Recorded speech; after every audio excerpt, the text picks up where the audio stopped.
Welcome to the Sleepwire Show. Today is September 25th, 2018. It is week 3 is over. We're moving on to week 4.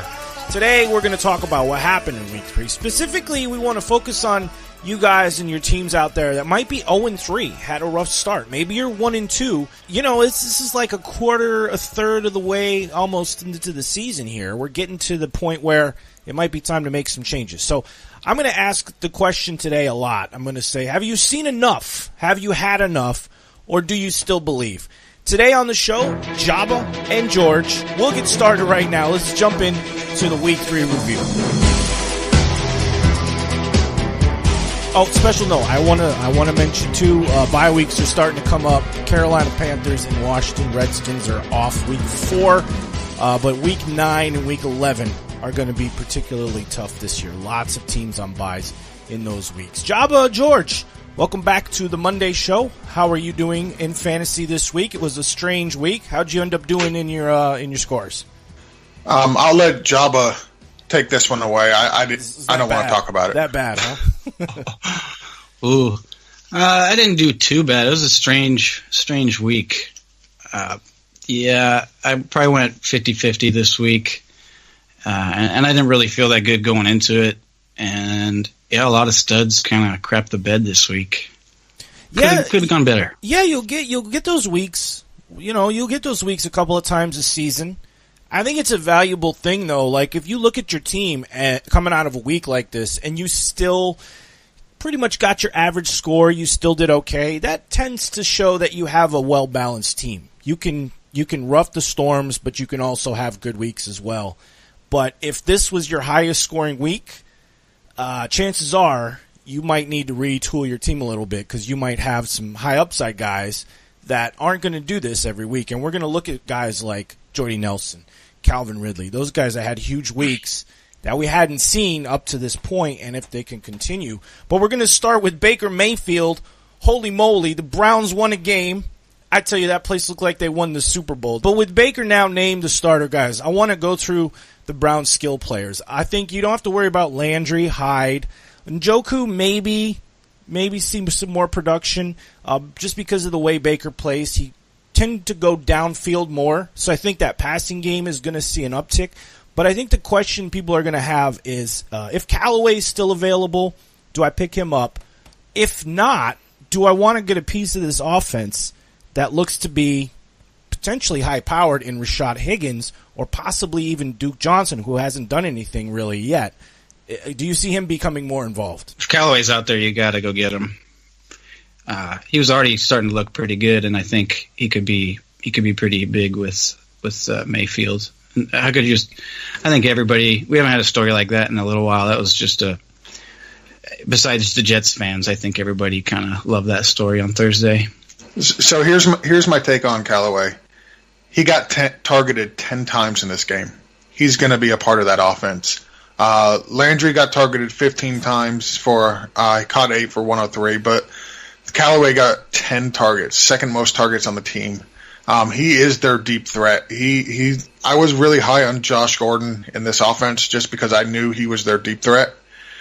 With him no longer in the picture, Callaway takes over that role, and I think he has the same skill set as Josh Gordon. I don't think he's as talented, but he's got the same skill set. He's a very good wide receiver. He went late in the draft due to off-the-field issues. I like him. If he's on your waiver wire, I would go get him. One thing Baker Mayfield is known for, and it was shown all throughout his college career, is his accuracy. He is a hell of a passer. He was my number 1 rated rookie quarterback coming into this draft. There was a reason he was taken first overall. So if he's going to be the quarterback going forward, which I believe he will be, I would definitely want a part of Antonio Callaway. He would be a streaming option for me almost every week. Wow, so you would start him every week? Possibility, depending on the makeup of my team, yeah, I would. Okay. And Mayfield's definitely worth a look. I'm not going to say he's going to have a Watson type year or a Mahomes type thing, but he could be pretty. He definitely has high upside, and I'd say upgrade that every offensive player on that whole squad. You brought up Callaway, 10 targets, only 4 catches though. That doesn't concern you at all for a guy that you could potentially start every week? No, because a lot of those targets, they were close. They were real close. Yeah, but close only counts in horseshoes and hand grenades, George. I don't get points. Yep, but as the rapport builds up, it will get better. All right. And they both went with the 2s since camp, so I think there's probably some kind of chemistry between the two. Yeah, a lot of those missed targets also were with Tyrod Taylor. On the Jets side, it looks like a weird RBBC. Powell had 14 carries. Crowell got the touchdowns, though, on 16 attempts, so that's an even split. Darnold didn't look like he wanted to go deep very much, which is a concern for me if I'm a Robbie Anderson owner. Played it pretty safe, but Enunwa, was the lone bright spot in that passing game. And are you still rolling Robbie Anderson out, or have you seen enough of him? You kind of not so much. I was never really high on Robbie Anderson to begin with, to be honest. The wide receiver I liked in that backfield was Quincy Enunwa. He's the target monster. He's the only wide receiver on that team I feel comfortable playing week in, week out. I feel good about playing Crowell a lot better after that game. Running back, wide receivers, though, is what I was saying. It's just Enunwa. I got no interest in Anderson. I got no interest in any other tight ends. Nobody else. It's just Enunwa. Let's go to the Saints and Falcons. Good old-fashioned shootout here. Let's look at Alvin Kamara and the return of Ingram. So you're not sitting Alvin Kamara, but if you're a Kamara owner, are you selling somebody to go grab Ingram? No, you don't want both. You don't want both? At least I don't want both. Okay. I don't want both either. Yeah, I just don't like to do that with. I just don't do that. They'd be the best 2 running backs to do that with, but I think they miss Ingram, even though that offense looks crazy. And Breeze with a top 3 wide receiver and a top 3 running back, it's insane. So who it's even getting? I cannot wait for Ingram. I have Ingram on like 8 teams, so I'm looking forward to that return. Oh yeah, he's going to get work. I don't think people are scared he's not going to get work. I just don't know how much. The story of this game though was Calvin Ridley. 8 targets, 7 catches, 146 and 3 touchdowns. If he's on waivers, you got to get him. I would say he's probably your number 1 target. But do you see him doing this again? The guy's been coming along and steadily improving. Do you see him being a number 2 in this offense now? Well, he's definitely the number 2. Can you start this guy in the flex week to week? Like I was looking at it like you got Hopkins and Fuller. And even though they get a lot of their production in garbage time, Fuller's worth the flex start based on upside alone. Is Ridley in that category now? Like worth the flex start, good floor, but has that potential upside to be a game winner for you? I mean, he's still going to get single coverage for I'd say yes. Yes, if he's out there, he's definitely the number 1 pickup. I think he's not available. He's not available in any of mine. Yeah, and we kind of saw him spark last week, so a lot of leagues probably not. Now the Chiefs and 49ers, big story of this game, Garoppolo with the ACL out for the season. Give me the big picture. What does this do for the team and all the skill players in general? I think Kittle stays the same. I don't think he actually takes a hit. I think he will be fine. I guess they're going to be rolling out C.J. Beathard for the time being. Him and Kittle actually played together in college, so I'm not really worried about that too much with Kittle. I think it actually helps Matt Breida. I see some more checkdowns with him, more rushing opportunities with him. I think the other skill position players, though, the wideouts, I think they all take a huge downgrade. I think the whole team takes a downgrade. Beathard was so bad last year, and I don't see a huge jump in this year. And it just saw, like this team was about to get it all together. Besides, I think Goodwin looked pretty good in that game, and then Breida was getting it together like we knew he was going to. And then, luckily, we all thought he was going to get hurt. It looked pretty bad for him for a second, and that just would have been you lose both your running backs and your quarterback in the first 3 weeks. That's just a bad. Their season's pretty much. I would try and sell. Yeah, get whatever you can for any 49ers, honestly. Yeah, they're playing for next year. I still like Breida, and I still like Kittle. I think that, given what the tight end position is, there's so much up and down. There's just so much variance there from week to week. I think Kittle is a safe tight end to play, and I'm still going to roll out with Matt Breida. I'm not going to shy away from using him if I've been using him thus far. Yeah, I would add Alfred Morris to potentially if you're running back desperate. He's going to get work. 14 carries this week, 67 yards. Not good work, but he's going to get work, and he'll fall into the end zone a couple weeks for the rest of this season. So even with the downgraded quarterback, you may even see a little bit more Alfred Morris grinded out time if they need to. The Chiefs, though, and the really only person I want to talk about on the Chiefs is Kareem Hunt, because he had the 2 touchdowns, but they were goal line touchdowns. His carry is 18 for only 44 yards. If there was a time to trade for Kareem Hunt, I think it's now or never, because you can point to his first 3 weeks actual ground production.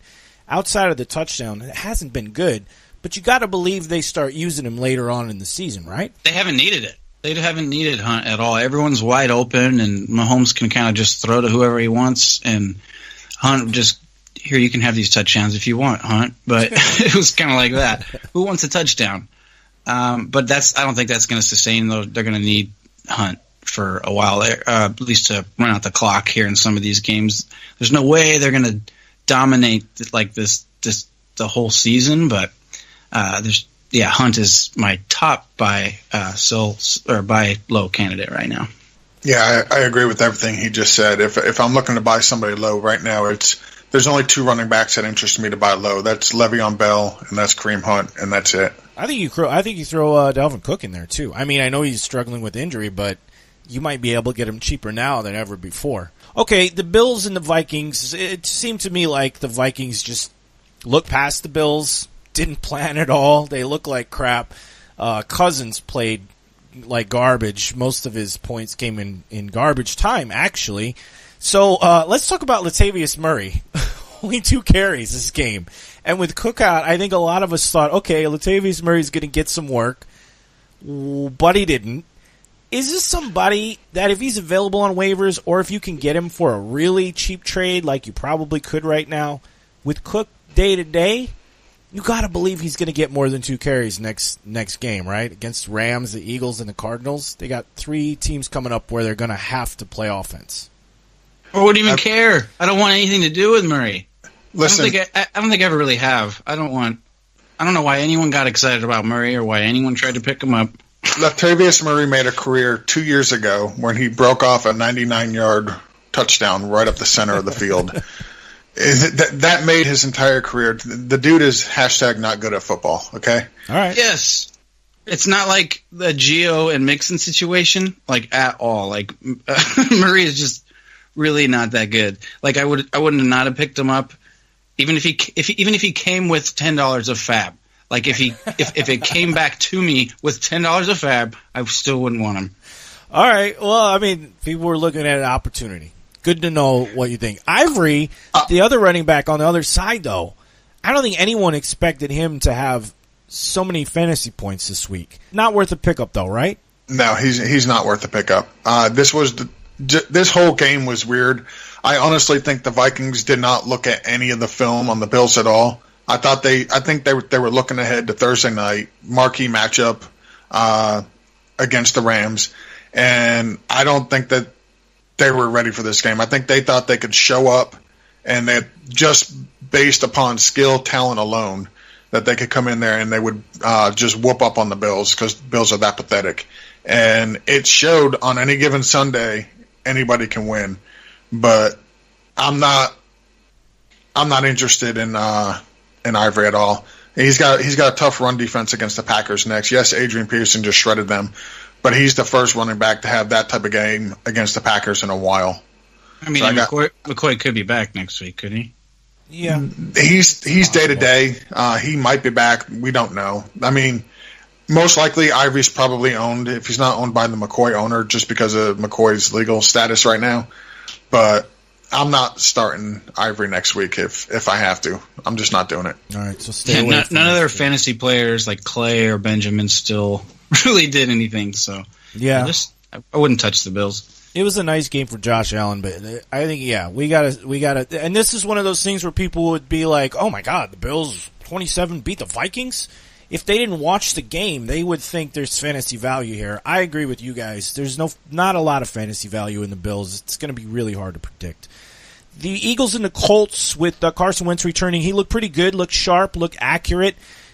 Wasn't as mobile as we had seen him before, but you got to expect that coming back from the injury. Did take some hits though and stood in there. Here's what I was thinking today, guys. Are the Eagles the Patriots? Because when I'm looking at them, I'm like, okay, they got an accurate quarterback, they got a dominant mismatched tight end, they got multiple running backs which they use completely. We never know what's going to happen with the running back situation. They've got a slew of wide receivers that are all kind of, they could have a good week, they could have a bad week. Is that how you're going to, that's how I look at the Eagles now. Fantasy-wise, they're scary. We kind of all forgot about Smallwood, I feel like. Yeah, we totally do. Everybody thought Corey Clement all day long, Corey Clement. And, I don't think anyone even considered Smallwood. We even leapfrogged Smallwood and went to Josh Adams. Nobody talked about Smallwood last week. Yeah. Nobody. Yep. And look Clement actually got he got some touches, but he was no Giovanni Bernard or anything. He was still better than Latavius Murray. And if I'm still not excited about Ajayi when he comes back, I don't think he's the very good. He's one of the worst starting running backs in the league, but I don't think Smallwood's going to turn in anything. We get to see more Clement. Yeah, it's a very good comparison, I think, to the Patriots. I mean, both are well coached. Both on the offensive side of the ball and the defensive side of the ball are pretty sound for the most part. Yeah, offensive line is good. Defensive line is good. They've the foundation of the teams are strong like that. Yeah. I didn't think about that. No, it's a great comparison. I never thought about that. I agree with what Ryan was saying though. As far as the running backs go, I want nothing to do with the Patriots, and I want nothing to do with the Eagles. They all have defined roles. They all have specialties, right, and they're used in those roles exclusively. I'm steering clear if I can. The Indy run game is the other run game I want to talk about in this matchup. You guys seen enough of this garbage? Do you still believe in Marlon Mack? You believe in any of these guys, or is this a run game you want no part of in Indianapolis? Well, I know Ryan's a big Smallwood guy, if I'm not mistaken, or not Smallwood guy, but Mack guy. So I'll go ahead and give the floor to him. All right. I'm not a big Mack guy. I just have him on a bunch of squads. Is that why you're saying that? Yeah. I think they want him back. I think I'm really excited to see him when he comes back. Hopefully, he's kind of getting eased back in, but clearly there's nobody there that can run the ball like Mack. Hines can catch the ball, and we haven't seen Wilkins really do anything. So I think Mack is their best option right now, and he will be fantasy relevant. I can guarantee it. But the thing that made me most about that game was that last play with Brissett. That was kind of ridiculous.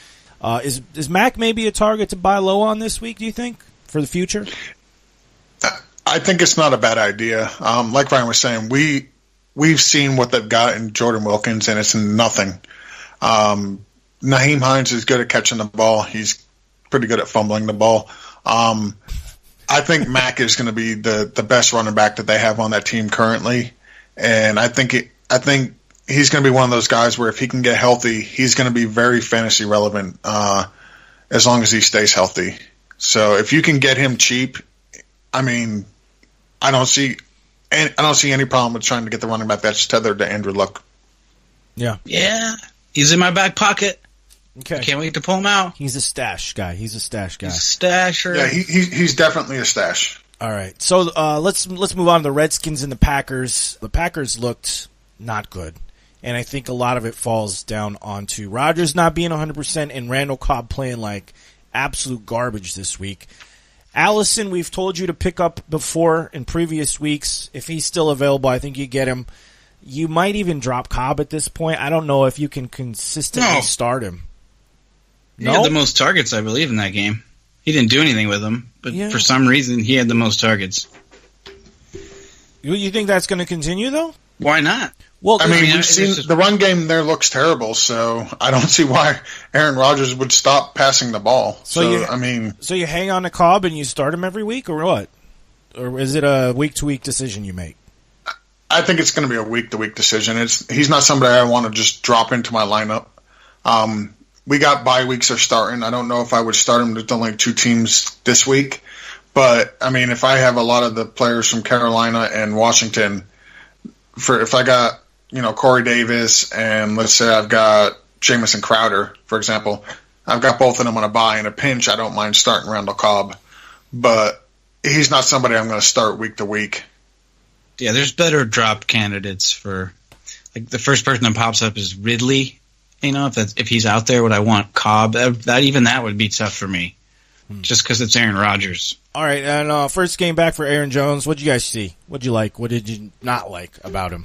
He had more yards per carry than Williams, but they never have a good running game. I think I said this on one of the other shows. You can't get too excited about any Green Bay running back or tight end or defense. It's just Aaron Rodgers in the passing game. That's it. Okay. So I watched a little bit of this game. I actually watched the first couple carries that Aaron Jones had when he came in. His first couple touches, he looked really good. He was very elusive. He was breaking tackles. Just eye test alone, everybody knows, just based on the eye test, he looked better than Jamal Williams did.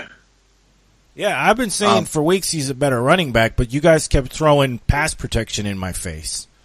Well, and I believe Jamal Williams did outsnap him, and I don't know if that's just because it was his first game back or if it was pass protection. There was one play where Aaron Jones was back there, and he whiffed the pass protection bad, and he got pulled right off the field after that. Okay. Yeah, I don't think he's worth trading for yet or anything. But he's a nice stash to have. Yeah, I mean, he's the better running back. But if he can't pass protect, he's not going to get much of an opportunity on this offense because you've got to protect the franchise. If the Packers have any type of playoff hopes at all, it hinges on this offense and Aaron Rodgers. And if you can't protect Aaron Rodgers, you're not going to get much play on the field. Fair enough. But fantasy players don't get points for running backs who pass protect. They get points for running backs who go down the field. And so if you're starting one of them and you're in a pinch and you got to start one in the flex, I go Aaron Jones every week over Williams just because I think he's got a better possibility to get you points. The Packers got an interesting little schedule coming up. The next 3 games, the Bills at the Lions and the 49ers. So definitely some potential for fantasy production against those teams, I think. The Redskins, I guess the story was AD. I mean, he had a game where he looked like old school AD, just dominant. You're not going to get this every week, though, guys. It's going to come and go. It was weird. If you're selling anybody, man, you might get something for Adrian Peterson. I don't know how much you're going to get. I just traded him in a 16-team league right before this the start of this week. Oh. Yeah, I was desperate for wide receivers. I had no wide receivers on my team. So I traded him and Geronimo Allison for Josh Gordon and Alshon Jeffrey. And I am regretting that trade right now just because I took 2 guys I was starting for 2 guys I ended up having to bench, and I lost by like 8 points. I don't know if you're going to regret it all season, though. Do you think not all season. I don't think I will. Yeah. Like I said, it addressed the need for me. In a 16-team league, I actually had 5 running backs I could start week to week and felt comfortable starting. So, but the problem with that was I had no wide receivers at all. I mean, none. Yeah, and then Crowder decides to score after I tell everyone to drop him last week. Yeah, I still don't care about anything that Crowder does. I do not care about that guy. Even though he scored, I'm still dropping him on all of my teams, just because it's either AP or Chris Thompson. Yeah, Chris Thompson had a very quiet game. I cannot get the wide receivers going. Chris Thompson had a very quiet game, and I think I have a feeling it might continue. I think coming up for the Redskins at the Saints, Panthers, and Cowboys. Panthers and Cowboys have decent linebackers, and that could shut Chris Thompson down again. He might be okay against the Saints because I think they're going to have to try to score, but you might want to just hold off on Chris Thompson, or at least just lower your expectations a little bit next few games for him. Let's move on to the Panthers and the Bengals. I always felt like Andy Dalton was a roll of the dice, and this week proved it again. What do you have? 4 interceptions this week? Not good. Only 2 touchdowns. Threw the ball almost 50 times, though. So, what do you want from the guy? What do you expect from the guy? Tyler Boyd's the story here. If A.J. Green misses time, Tyler Boyd, if he's out there, I think you get him. What do you expect, though, week to week if you start Tyler Boyd? It's kind of like a Ridley situation, right? Yeah. Yeah, I mean, I don't think we're going to see Andy Dalton throw this much week in and week out. I mean, if you're going to tell me Andy Dalton's going out there to throw for 46 times a week, I'm going to start Tyler Boyd every week. But I don't really foresee that. They don't want Dalton throwing it more than 25, 28 times a game. Yeah. I think this week was more – he was more of a result of how many times Dalton had to throw the ball to try to keep up with the Panthers. And Mixon was out. Yeah. Joe Mixon was out, which kind of changes the game plan. Not a lot to talk about with the Panthers. Greg Olsen out. It looks to be the Devin Funchess show for the most part, but it's mostly a running game. Mostly a running and Cam at the goal line for the Panthers. The Titans and the Jaguars, I wrote on the notes, the problems for the Jaguars can be summed up in 2 words. It's Blake Bortles. He played horribly. Check down city. Didn't try to go downfield. When he tried to, he was inaccurate. As a result, Keelan Cole suffered this game. And I know you guys love yourself some Keelan Cole and you're high on him. He saw 9 targets, only caught 5 for 40, though. So is Keelan Cole married to Blake Bortles' production? Because he didn't look good, and therefore Keelan Cole didn't look good against what I thought was a pretty beatable defense. Bortles went full Bortles, I guess you could say. And as the 1 week, I've never given him a shot, but I had to. This week I had to stream Bortles, and of course he goes and does that on me. Yeah, of course he's attached to Cole's production, and that's why we shouldn't have been too excited about Cole, but Bortles just kind of shit the bed on this one. I think Yeldon was decent in PPR. Yeah. For when I don't know when Fournette's coming back, but I still think he'll be maybe flexible. I really like Yeldon's. Maybe you can sell high on Yeldon actually right now to the Fournette owner because they kind of worked Corey Grant in there a little bit too. So I don't know. I mean, just be careful with Cole. He is a big play, a high upside guy. But if Bortles doesn't play the kind of game that benefits Cole, he's going to disappoint you. So I would say keep him in the flex if you can. The Jags play the Jets, the Chiefs, and the Cowboys. So you're looking at that Chiefs game thinking, well, they're going to have to throw the ball to keep up with them. The Jets and Cowboys, they may be a little more conservative. We'll see. But the Titans, they got Mariota back in. But the thing I want to talk about is Derrick Henry had 18 carries. His carries keep going up. Not a lot of production, though. But if you see this and you see 18 carries to Dion Lewis's 9, is this a time to buy is this time to buy Henry, hoping that that number of carries will stay up and he can break off a nice long run every so often? So I've always thought Derrick, and I'll be disagreeing with Ryan on this one. I've always thought Derrick Henry was the better running back in this offense. And I think a lot of the production and the attempts that Derrick Henry got was solely because of the game script. It was a very close game, so therefore they really didn't need Dion Lewis. They were ahead. So instead of doing short dump-offs to Dion Lewis, they were just running Derrick Henry to kind of kill the clock. Derrick Henry is going to be game script dependent. If they get behind, which let's face it, this offense is a terrible offense. Then Dion Lewis is going to be the running back you want to play. If the game is close or if they're ahead, it's going to be Derrick Henry getting all the opportunity. It's completely game flow dependent with those 2 running backs, in my opinion. No, I was really high on Henry going into the season. I have him on a few squads. He was like my favorite. Him and Collins were my go-to 4th round running backs. But yep. So far I've been massively wrong. Same here. And Mariota couldn't feel his arm, but he was the Titans' most effective runner on Sunday, which is that's not their whole offense is just real bad. And even though their defense is sneaky good, but I regret drafting Henry. You can't get anything for him, and hopefully, just like you said, hopefully they start using him more because they nothing else is working. He'll go out and have a monster game next week just because I'm about to say this. Can we stop with the Corey Davis? Please. What have we seen from him that warrants any type of hype with him? He's not had any really, really good games since he's been in the league. He's got a quarterback who can't feel his hand. There's no reason to be playing anybody other than the 2 running backs from this team. Way overdrafted. Ravens and Broncos, Jabba, we're going to you on this one because Broncos are your team. I didn't think they looked that great. Keenum was kind of, I don't know what's going on, and Philip Lindsay getting in a fight. What happened to the Broncos this week? Throwing it to George. No, just kidding. Just kidding.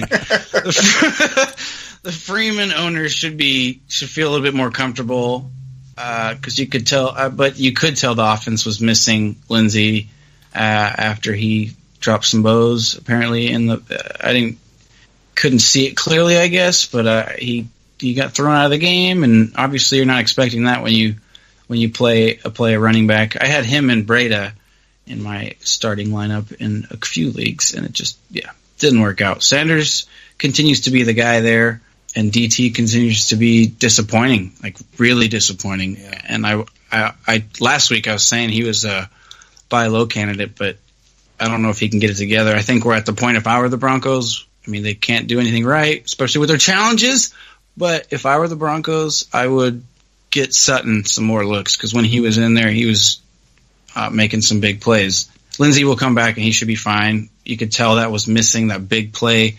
Freeman's a downhill runner, and Lindsey's got the speed. He's going to make things happen. But Freeman owners should feel a little bit better after this week. He looked pretty good. All right, Keenum's bad. Yeah, Keenum's not good. But he'll have his games where he looks good. Is Sutton worth the stash, you think, then, for deep leagues? Yeah, just like I said, he's got that big playability. I want to see more Deshaun Hamilton, too, but I think, honestly, I wish we would have traded DT and just let Sutton and Sanders roll. I think we'd be a lot better in that spot. Okay. George, anybody on the Ravens that caught your eye this week?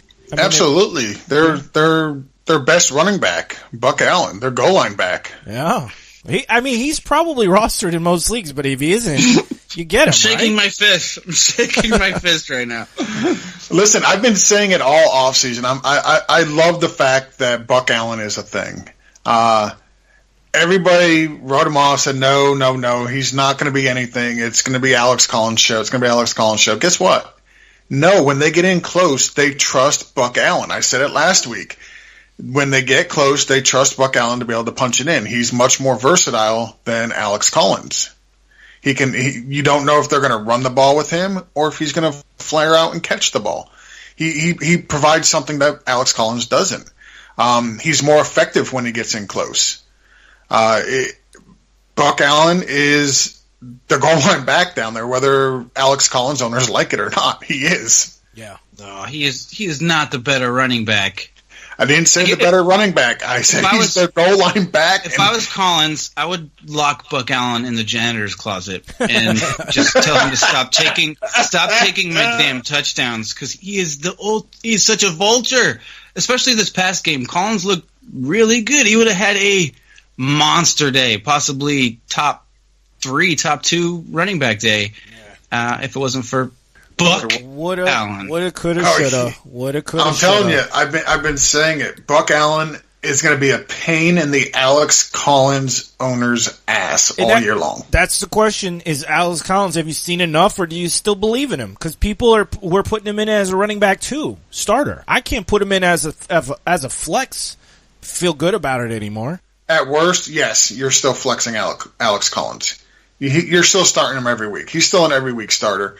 Listen, he's going to get his touchdowns. Not all of them are going to go to Buck Allen's, but he's going to get his. I wouldn't shy away from playing Alex Collins. Don't do it. Okay. Yeah, both of these offensive to me, fantasy wise, are kind of middle of the road. They're filled with a lot of flex players, a lot of wide receiver 2, wide receiver 3 kind of guys. You get a pretty good floor from most of the players on both those teams. Giants and the Texans. As a Texans fan, I want Bill O'Brien out. I don't know what he's doing. He looks like a horrible coach right now. The Texans' O-line is bad, but yet this team continues to get you fantasy points in garbage time and catch-up time. Lamar Miller was bad. I really, really, really recommend you go out and IR Foreman if you can still IR slot him, because I don't think Lamar Miller is going to hang on to this job. Honestly, I don't know what Foreman can do yet either, because the O-line's not good and he's coming back from a pretty nasty injury, but he's the guy that they should look to when he is healthy, if he is healthy. So, why did Eli Manning look like such a stud this week? Jeez, 25 of 29? I was going to say everybody's shitting on him, but he wasn't that bad, at all. But he just kept dumping off to Barkley like every other play. It's a smart play.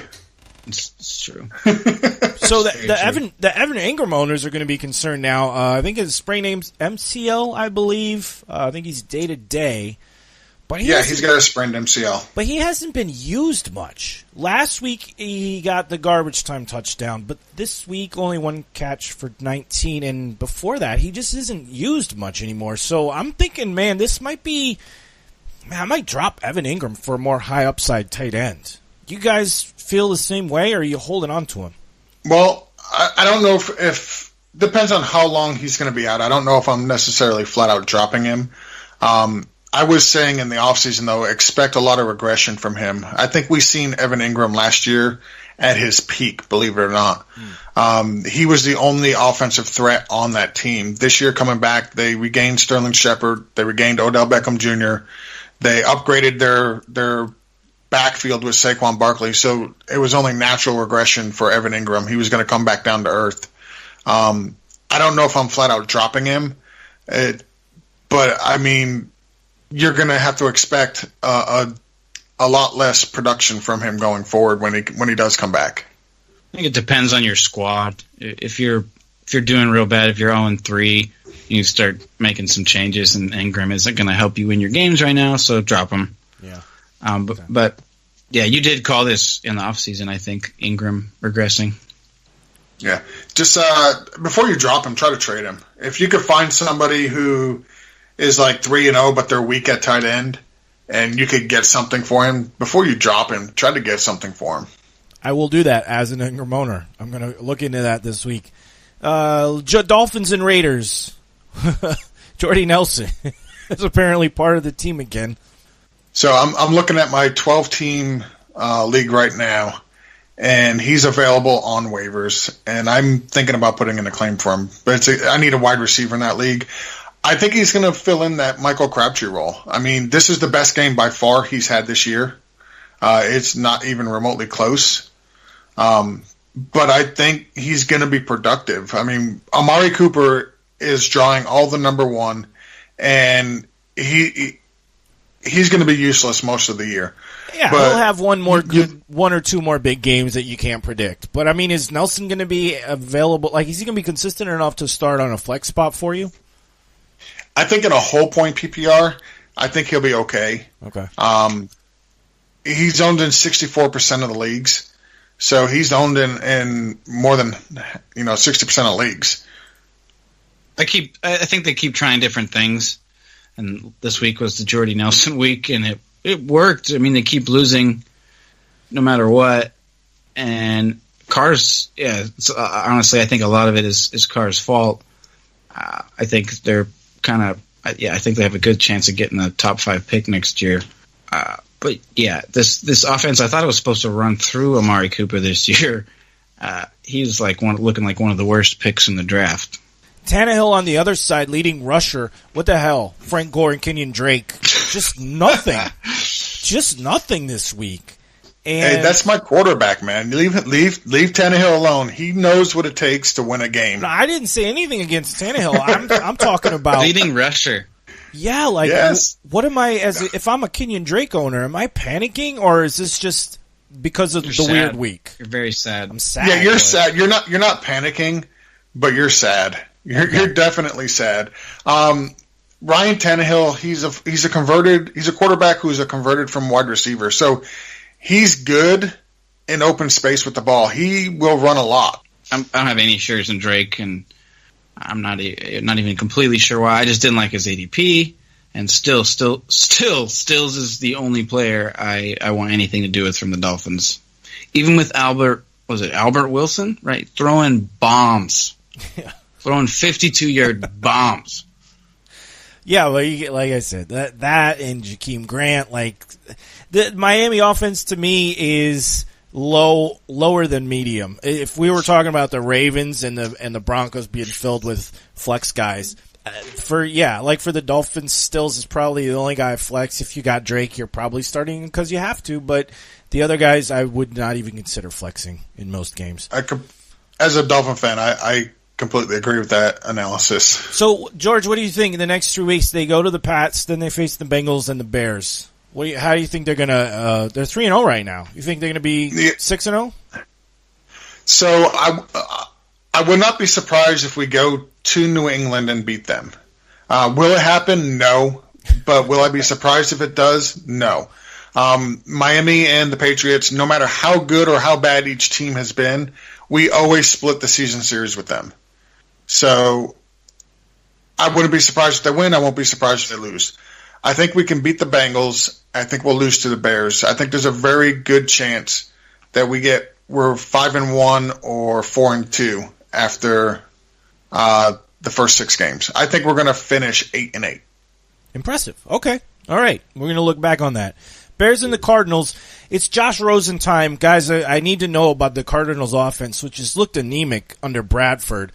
Tell me if it improves. If it does, where does it improve? What players get better with Josh Rosen? Well, it didn't really look like it improved much when he came in this past week. Now, granted, it was middle of the game and there wasn't a whole lot of practice time with the ones for him, but I'm not expecting a whole lot more from Josh Rosen than what I was getting from Sam Bradford right now. That's a bad sample, in my opinion. Like, really bad sample. Why the hell would you pull Bradford just to throw Rosen in there? Hey, Rosen, we just need you to win this game real quick with a 90-yard drive. Like, just do this for us real quick. It's your first thing to do in the NFL is to win this drive, especially after all these other rookies have been implanted, Yeah. It just seems not a good way to set the guy up, but like the timing was very questionable, but I'm glad they did finally make that move. It should have been made earlier. And I think we could see an upgrade in Kirk, I think, and Ricky Seals-Jones and Fitzgerald just because he hasn't done anything. I think the offense couldn't get any worse, so I think it's a good thing if he does. Hopefully he's the starter. I don't think they've announced it. That's what I'm getting. I believe they did. I thought I saw it on Sleeper app. They did announce his starter, but that's what I was getting at because when you saw Mayfield come in, it was like, oh, all the skill players have more potential now because the offense is more aggressive. They seem to be playing at a new level with new energy, and I'm just thinking if that happens with Rosen, don't dump all these guys. Maybe look at Kirk. Maybe look at RSJ. For some, sleeper potential. On the Bears side, I thought it was nice to see Tariq Cohen get some more work finally. But other than that, I mean, Trubisky is not good, and I think that team offensively is going to struggle all year. They got the Bucs, the Dolphins, and the Pats coming up next, which I think will really test them. I think you roll out that defense, Howard. You might want to snag Cohen as a sleeper if he's available. Likely he's not, but. I don't know what else. It's like only one player or one player disappears from that offense every week. Yeah. Like completely. Even if it's Cohen or Burton or, Allen Robinson like this week, and you don't know which one it's going to be. It's weird. It's hard. Hard team to own pieces of. Seahawks and Cowboys. So the story of this was Chris Carson with 32 rushes, and I think the main focus of that was just to keep the pressure off Russell Wilson. When the Seahawks play a better team, which won't happen probably till they play the Rams, I don't think you're going to see a lot of this. I think this Chris Carson performance is a bit of a misnomer. What do you guys think? Yeah, I agree as well. I think they were just running the ball. Listen, the Dallas Cowboys, they stink. Okay, they are a terrible, terrible team. Dak Prescott stinks. I think Dak Prescott stinks. I don't know if the rest of the team stinks, but I think... No, the whole team stinks. Other than Zeke, the whole team stinks. I think the Seahawks got up, and at that point they just decided, you know what? We're just going to run the clock out because we don't have to worry about this offense being able to move up and down the field on us. It's just not happening.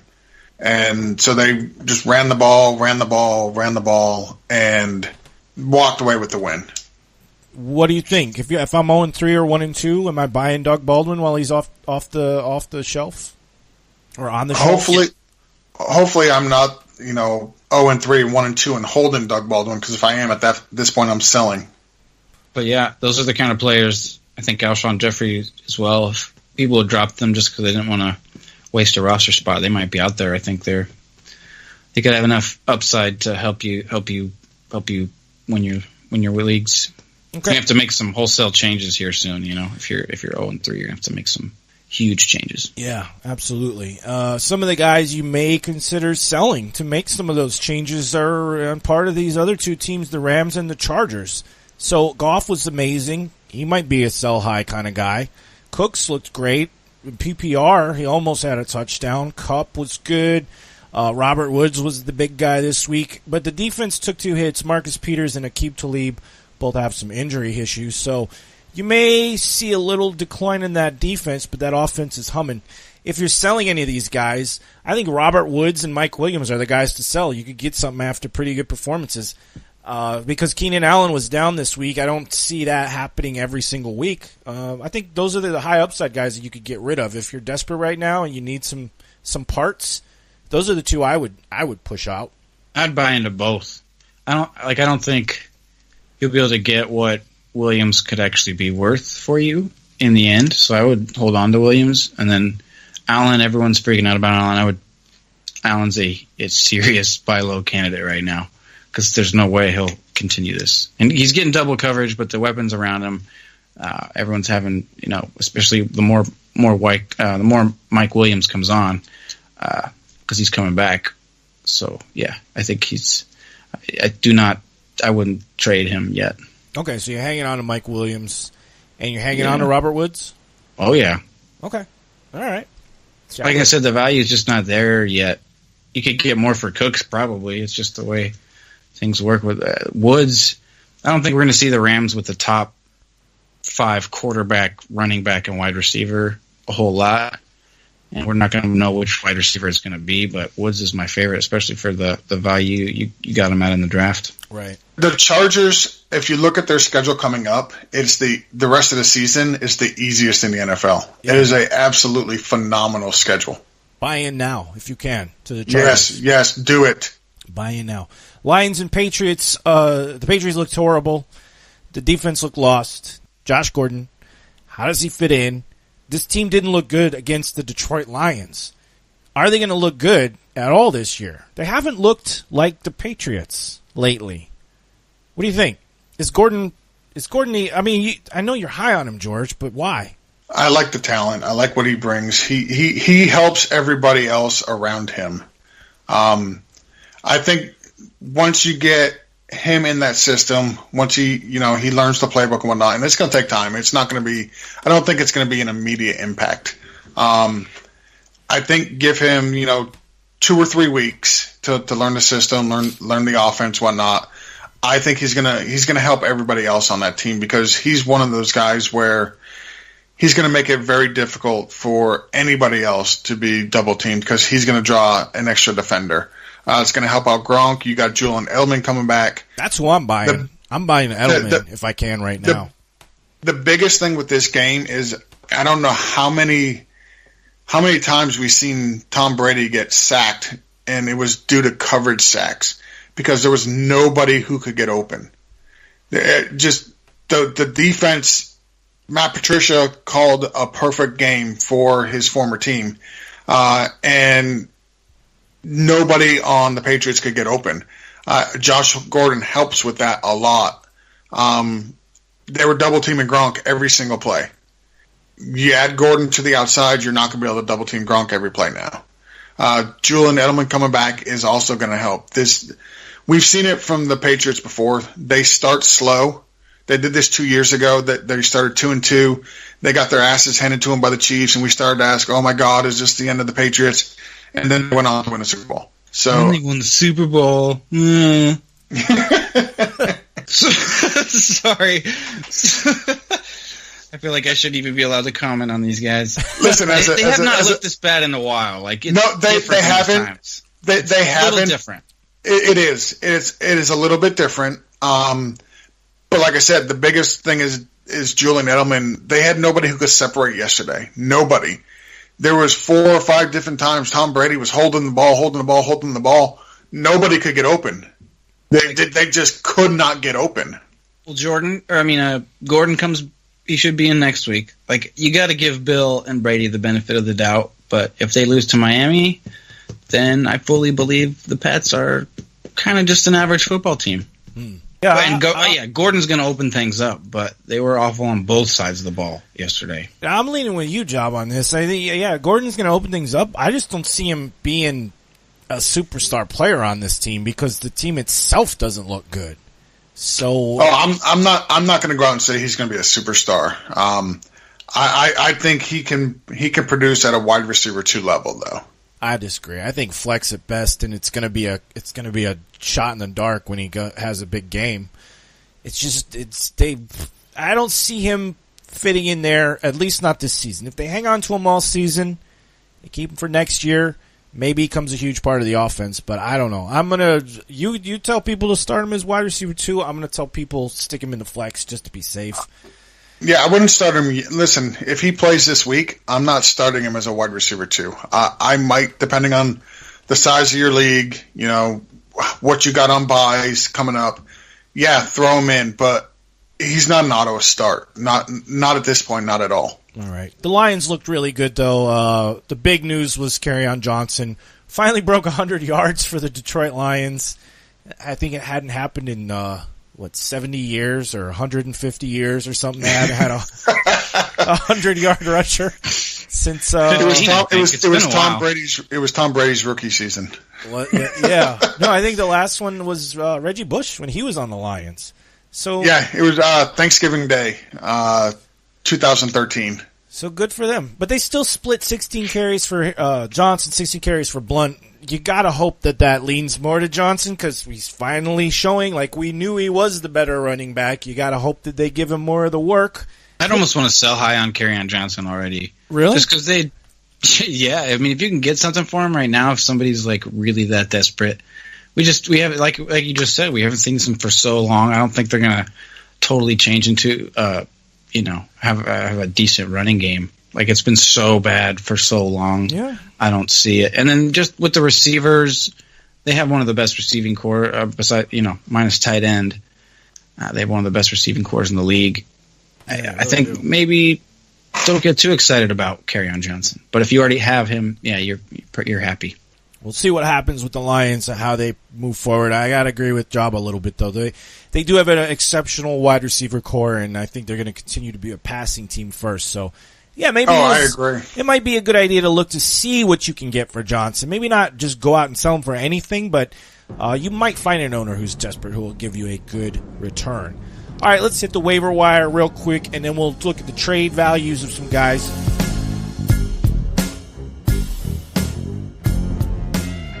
All right, guys, I want to talk about just a bunch of waiver wire targets. Just give me a real quick yes if you're thinking about adding them, no if it's nobody you're interested in. Let's see, Baker Mayfield. We kind of already talked about him. Yes or no? Like, I'm in a bunch of super flex leagues. I would definitely look at him there. All right. If he's even available. In a super flex league, yes, and any other type of league, no. Yeah, if I'm really dying and I have if I have like Keenum, I'm definitely looking at Mayfield right now. What about Josh Allen for quarterback? No. Same with me. No part of the Bills. Yep. All right, let's look at some running backs. So I think probably the top targets are going to be Ivory and Morris. You guys think of any other running backs that you'd add into running back desperate teams, waiver wire targets? I don't really want either of those guys. We just said no Bills. Wide receivers, there's probably a lot, and we talked about most of them. Boyd, Ridley, Allison, Mike Williams, maybe. A lot of these guys might already be rostered. I did want to mention Taylor Gabriel. Led the Bears with 10 targets on Sunday, catching 6 of them for 34 yards. Not a great day, but I think we talked about the Bears. You don't know which guy is going to disappear and which guy is going to appear.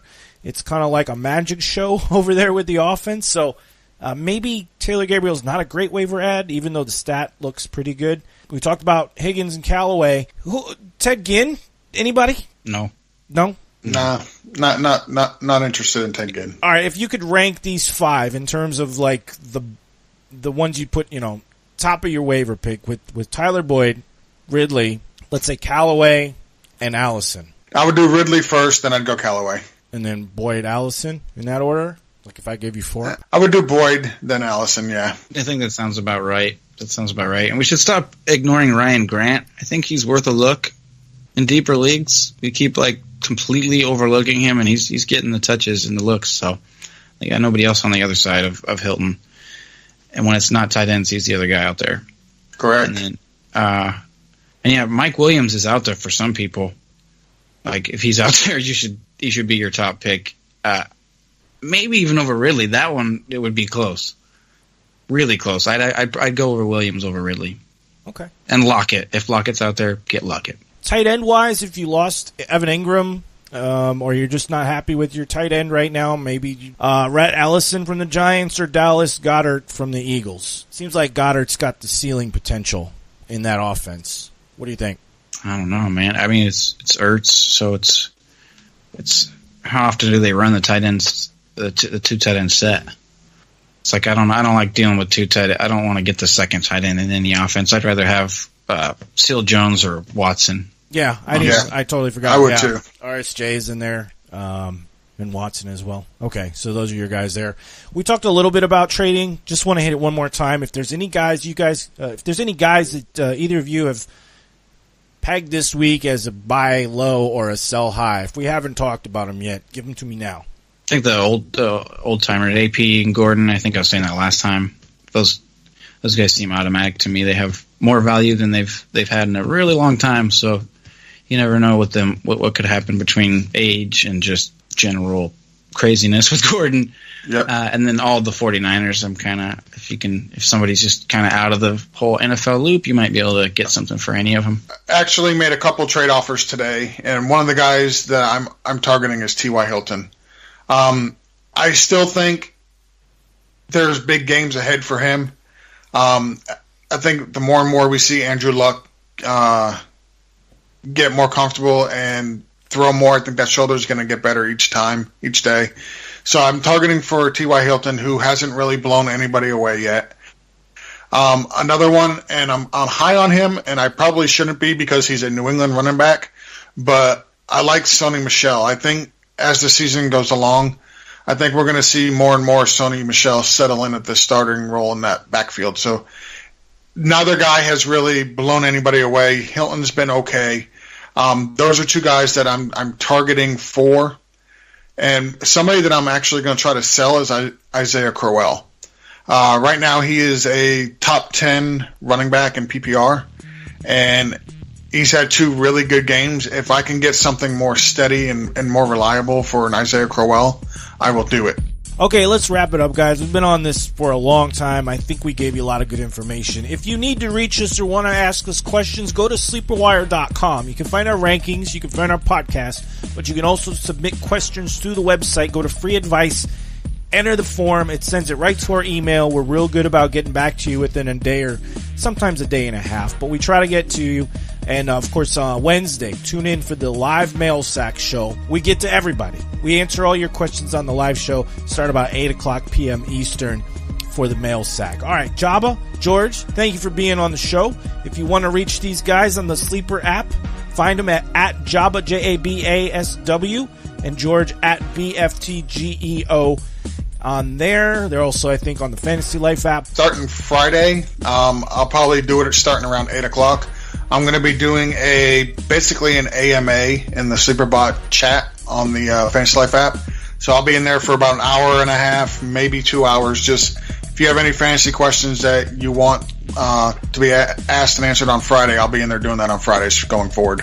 What's your screen name's Geo on Fantasy Life app, right? Yes, sir. And I'll be doing the same thing actually on the SleeperBot app tomorrow morning or tomorrow afternoon for waiver questions. Oh, awesome. So Wednesday afternoon, they can catch you at Jabba SW. Well, I have an article right on the in that you'll be able to get it at the top of the chat. It'll be pinned in the chat section of Sleeperbot. Oh, Fantasy Football Chat. Okay, so the main chat section, look for Jabba's article. And if you're on the Fantasy Life app, look for George. That's awesome. Okay, good. Yeah. The most accessible fantasy podcast. I said it 100 times, but it's true. You can also get us on Twitter at Sleepwire Show. Facebook group, Sleepwire Fantasy Football Club. Search for that in the groups. We'll be back next week. Good luck to everybody. Thanks for tuning in, and we'll catch you next week.